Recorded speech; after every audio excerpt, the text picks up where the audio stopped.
Hi, I'm Jim Caldwell with the U.S. Geological Survey. And I'm Amber Whittaker with the Maine Geological Survey. And I'm Dan Locke with the Maine Geological Survey. So Dan, what are we out here doing today? We're out here to demonstrate the correct procedure of collecting snow survey measurements in an effort to provide this information to our cooperators so that they know the best procedures on how to collect this information. Great. And Jim, what is a snow survey? A snow survey is a systematic method of measuring the snow, both the depth and the water content in an area. And in Maine, what do we do with this data? Here in Maine, we use these snow measurements primarily for predicting the potential of spring flooding. And who takes these measurements, Dan? In Maine, both the Maine Geological Survey and the U.S. Geological Survey are primary participants. We put the maps together, organize it, but we also collect data from many contributors, both from the private sector and from governmental agencies. And then where does this data go?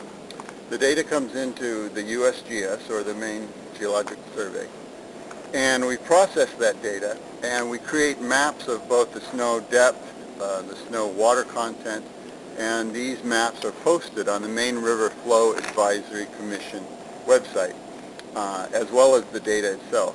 And the data also goes to the National Weather Service for their flood forecasting models. Well, great. Well, why don't we get started? Sounds good. This video will demonstrate how to collect snow measurements using standard federal snow sampling tubes.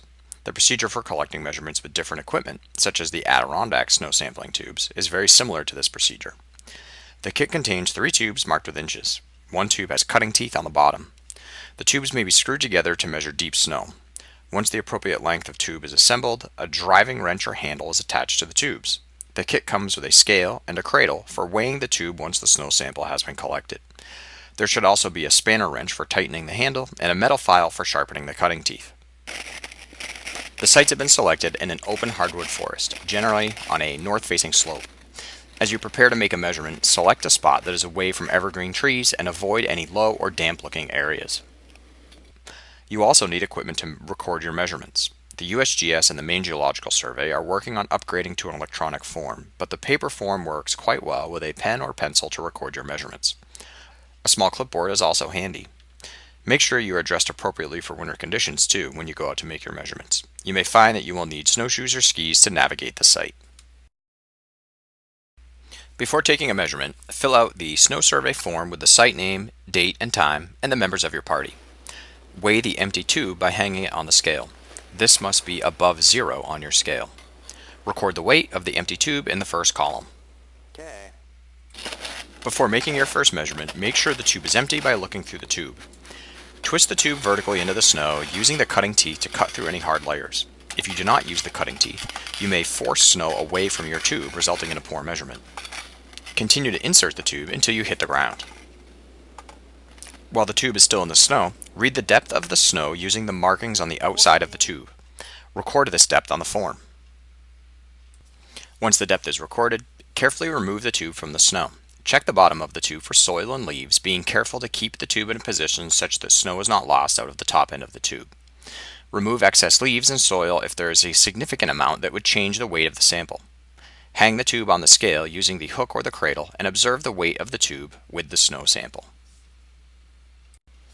Record your measurement on the form. Tip the snow out of the top of the tube and check to make sure the tube is clear of snow before taking another measurement. Use a twig or small branch to remove any snow that sticks. Do not bang the tube on anything to remove this snow.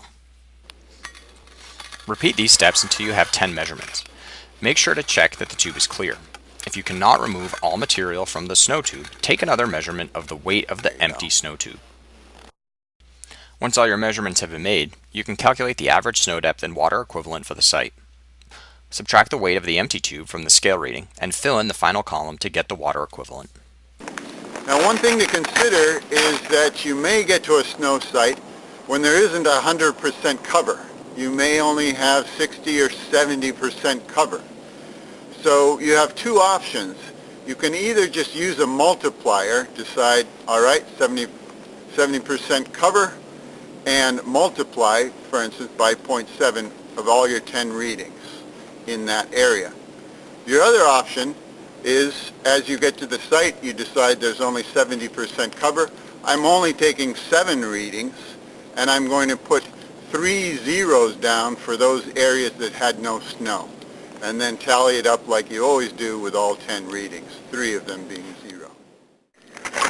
Well, I hope everyone gained a great deal from this video. It's our intent behind this work to show the correct procedure in collecting the snow survey measurements, and if everybody follows the procedures that we have laid out here, it is our hope that we'll have good and accurate, consistent data for the Maine Cooperative Snow Survey. Here we see the Maine Cooperative Snow Survey webpage, which is available at the link shown. This page is updated after each survey and includes details on water content, snow depth, snow density, and other data, which is accessed by clicking the appropriate color dot. Notice the dot colors correspond to the status of that data set. Additionally, we would like to thank all of our cooperating groups and agencies. Without their participation, this survey would not be possible. If you have questions on the Maine Cooperative Snow Survey, please contact us using the information shown.